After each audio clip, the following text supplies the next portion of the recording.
interrupt this video with a public service announcement. SV Chuffed is an old boat navigating through Papagayo winds where a light breeze is considered anything below 40 knots. This video may contain offensively loud wind noises and images such as a rusty stove, weathered sails, and stained paint. The producer, editor, and filmographers have little to no experience with video editing and film using only an iPhone and a GoPro. High-tech sound equipment does not exist on this boat. However, if you were to be injured, a full hospital service is available, provided you have fur, feathers, or scales. As the captain and head veterinarian, I would like to advise to proceed with caution. We do not assume any responsibility for tympanic membrane or retinal offences that may occur from viewing these materials.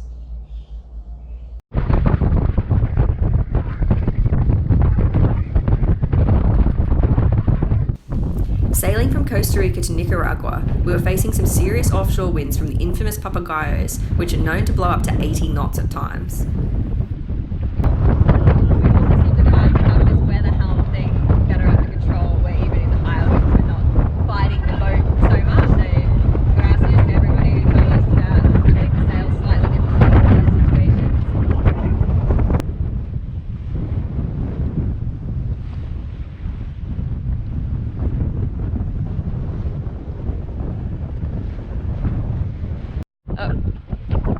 I'm pretty sure we've determined based on our boundaries we are in Nicaragua and out of Costa Rica. Don't know whether we need to make some sort of off-road attitude. I don't have much to off-road. Coffee, yes. It's early. And now that we're in Nicaragua, the Papagayos are really showing us what they're made of. We boat is sailing now because the wind gusts are so strong that even reefed we were really overpowered with the Manora out. But we sailed for like 20 of the nautical miles and only have like 5 to go, so it's pretty awesome. Easier to control? Yeah. Ooh, windy.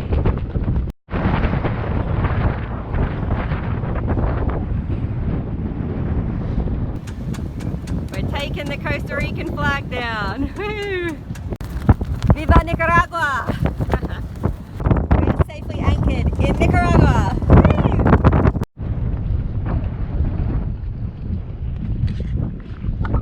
We're just waiting on the water taxi to take us to shore.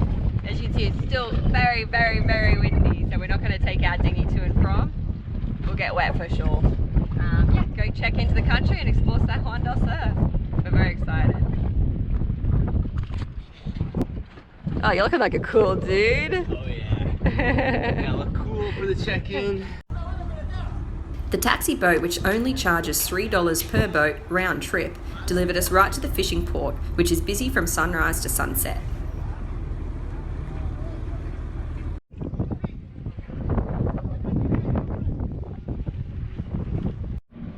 Alright, we're finding the port captain. And amongst all these boats and fishing stuff, we'll check in. Unless you're hit by that motorbike.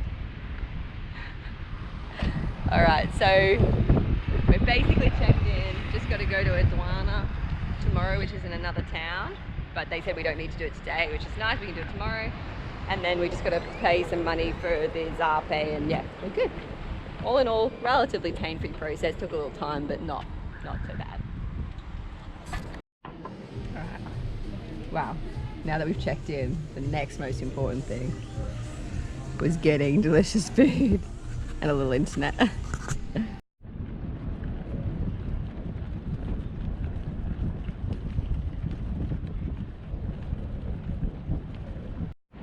Well, we caught a bus to the border town, Peña Blancas.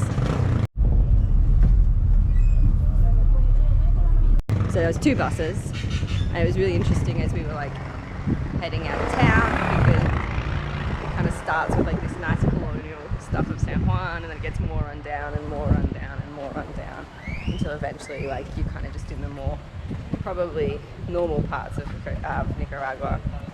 Then once we got to the border town, it was like very confusing. We found Aduana but had to pass through this like locked gate at the very Yay. And then you basically had to pay bribes to people. It's done. We have the import paper. So we are kind of officially in the country with all the documents we need, but When I drove a car into Nicaragua, I paid $100 in bribes, and so Yeah. to only pay around $60 for an entire boat, it's pretty, Yeah. pretty good deal. $60 in bribes is a great deal in Nicaragua, apparently. It's funny too, because like I'd heard this from people, like Jim was being really cynical All I about do it is pay bribes here. and was saying like, oh, we're gonna have to pay these officials all these bribes, and then here in the port it's been really nice, everyone's been super good to us, and like I was like, no Jim, that's not what people are like here. And then we went to the border town and it was like, oh, yes. We are in Central America. The cost of doing business. Yeah, exactly. But anyway, wow. As you can probably hear, it's very, very windy. We're just debating whether we put the dinghy up or drag it, because it's like the wind power when it's up is like pretty harsh on it. But maybe so Unless is it's dragging sitting it. on it, on Yeah. the thing though, right? Like it's not getting cooled on. It's Yeah. just propped up. Propped up. Yeah. Anyway, we'll decide that soon. But we're about to go to Playa Maderas, which is a beach break. It's meant to be really good, and then we're going to go there and then move anchorages in the evening somewhere a bit calmer. But yeah, it should be fun. We're excited to see somewhere new in Nicaragua, and you've probably been hearing the gusts while I've been talking, but we may not sail because it's gusting at like 35 knots and really quite sustained gusts, which even with the reefs in might be a little much. So anyway, we'll see. We'll kind of see how we go.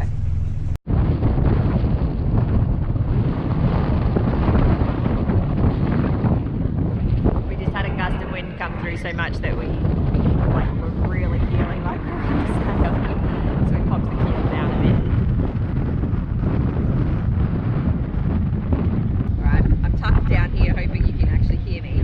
But we have decided to motor the 4 miles today, mainly because, like I was saying, there are 35 knot winds is what the prediction is as the gust. What happens here, it seems like, is that 35 knots is like the sustained gust that goes for like 4 or 5 minutes, like a really long time, and then there's like 25 knots consistently, just all the time, and then every now and then there's like a really strong gust within that 35 knot kind of window where all of a sudden it feels more like kind of 50 knots coming through. And even without sails up, we're heeling occasionally and getting weather helm during those gusts. So yeah, rather than kind of like try and play with it, we just figured we'd just play it safe. We really aren't going very far. And then it seems like these papagayo winds might be starting to die this week, hopefully. We made it to Maderas. There is a good beach break. Occasionally pretty big waves coming through, sometimes not so big. Yeah, so we're gonna have something to eat and then check it out.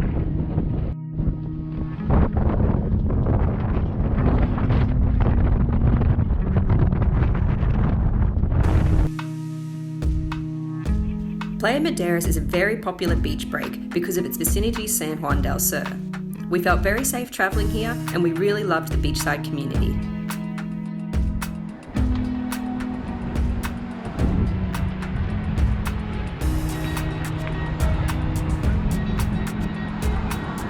We have had a very fun morning.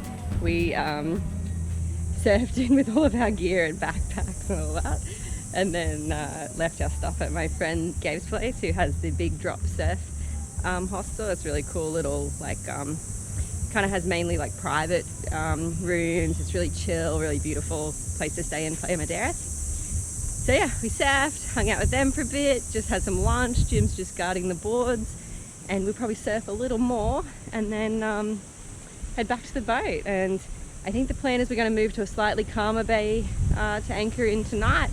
Then we'll head back to San Juan, and then there's some more swell coming, so we'll head north, and then we got a bunch of animal work coming up, so we're going to be busy. So here we are at El Toro.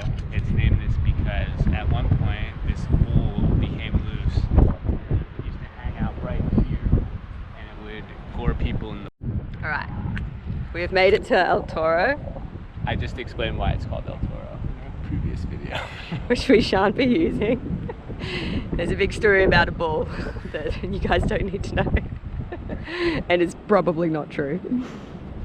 But It's a really pretty bay, and we're kind of all surfed out and excited to be somewhere where we can just like really chill for 24 hours and then, yeah, good.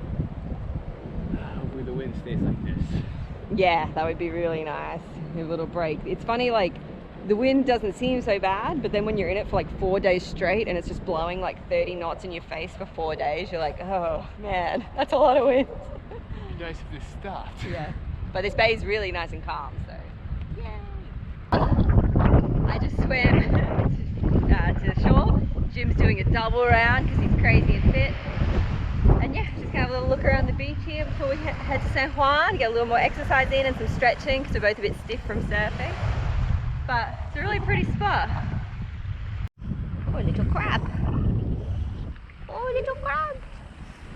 I'm not gonna hurt you.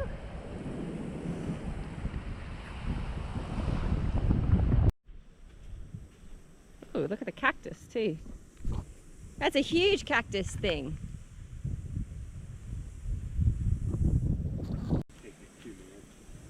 This might be that other bay. Ooh.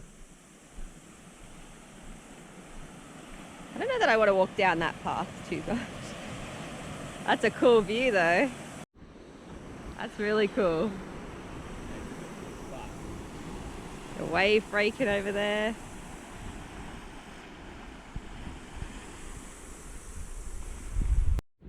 It's gonna get ya. Just lifting anchor and you can't see it, but way over on shore there's a horse with a trailer on it, and it just brought a punga, like a little boat, down to the beach with a horse.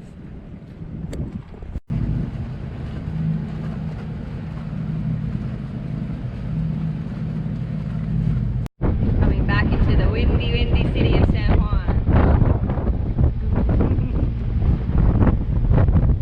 So we're all packed up for tomorrow's vaccinations. We've got lots of stuff. I've got like 200 needles, 100 syringes that also have needles, puppy worming, vitamins, and down in this little box I've got extra medications. Lola, who's with the Comunidad de Perros, San Juan del Sur, has all the vaccinations. So yeah, tomorrow we'll be doing a day, and then the next day another one, and then we've got a spay neuter campaign later. So we'll be busy with animals. I'm really excited to get going again. It feels like it's been a long time. It's only been a month since I've done any veterinary work, but it feels like an awful long time, so I'm really excited.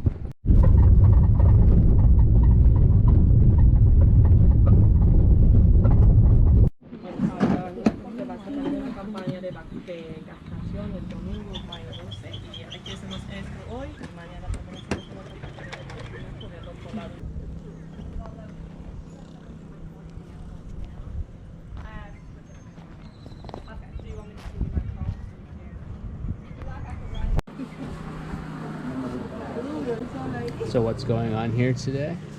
So we are just a bit north of San Juan del Sur, and we're about to do a vaccination campaign and do worming and flea and tick control as well.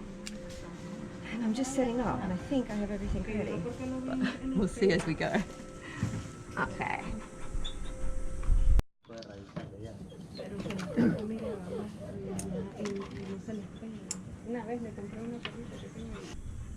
We were charging the local villagers the equivalent of 30 cents for a vaccination and worming, keeping the vaccines affordable but also allowing the locals to take responsibility and ownership for their pets' health.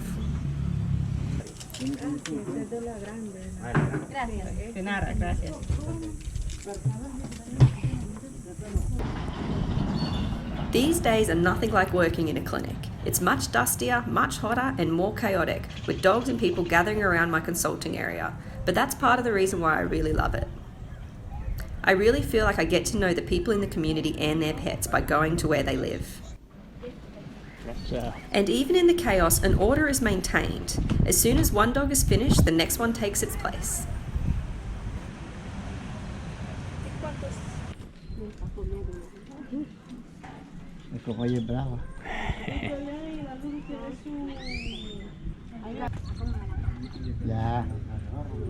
Ya lo vamos ahí.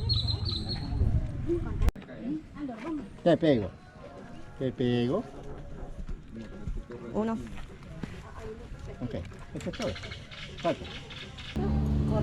So basically I'm checking their eyes, teeth and gum colour, ears, and just having a little listen to their heart. So it's a really quick little examination to make sure there's nothing wrong. Venga, Melinda.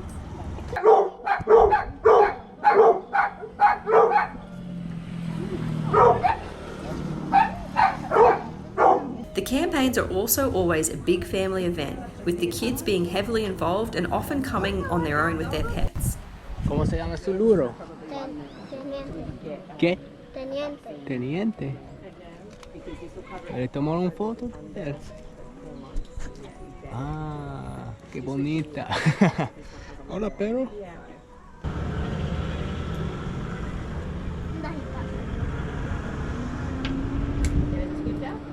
Tienes razón. Papum, papum, papum. Es muy salud.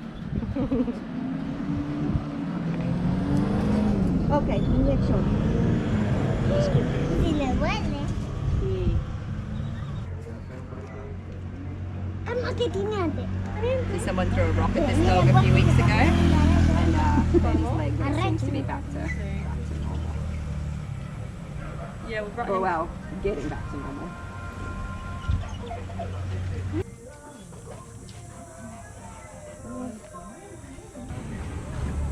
Get yourself. Yeah. It's amazing I don't have parvo yet. In the downtime between patients, Lola and I swapped stories about animal work we've done all over the world, and she also told us more about her organisation Ikigai Rescue. So they've been walking a bear, and I was in there, and So I was like, oh, it'd be so good Yeah, to like to go and just like train them yeah. and like. definitely. I mean, I think you could definitely contact them because last time I was there, I'm more specialized with the pumas. Can you explain a little bit like how you organized this campaign and just generally like with the organization, the name of it, and just like how you get it to function, and just explain it a little bit? I mean, we're still very, very small. So the organization used to be called Comunidad Perros de San Juan del Sur. And it was just managed with this girl Carolina who owns a cafe in town, and she basically started just feeding dogs to the milking feeding station. And then she was about to kind of give up because people don't do anything here. You go to tell them in their house and they're like, nah, you know, it doesn't need more food than that. And then I came in because I was just coming in like, I would like to have the dogs. I heard that you're in this, and then so we created a website, created the Instagram page, we created a clinic program. So we're focusing more with the dogs that we help every animals, but we focus more with the ones that have TVT cancer. That we don't want to just do dogs. That's like the future, to do like this whole cows, horse, cats, you know, everything, birds, monkeys. In the end, we saw 25 animals from many different families, and there's plenty more coming up next episode. We've also had word from Lola they've vaccinated 75 more dogs in the area since we've left, and the campaigns we hosted together helped establish trust between her organisation and the community, so the animals of San Juan del Sur will be cared for many years to come. Next episode, we continue vaccinating and surfing our way through Nicaragua. If you liked this episode, please consider donating to the cause to help keep Chuffed afloat and to help us help even more animals. Until next time, stay chuffed, everybody.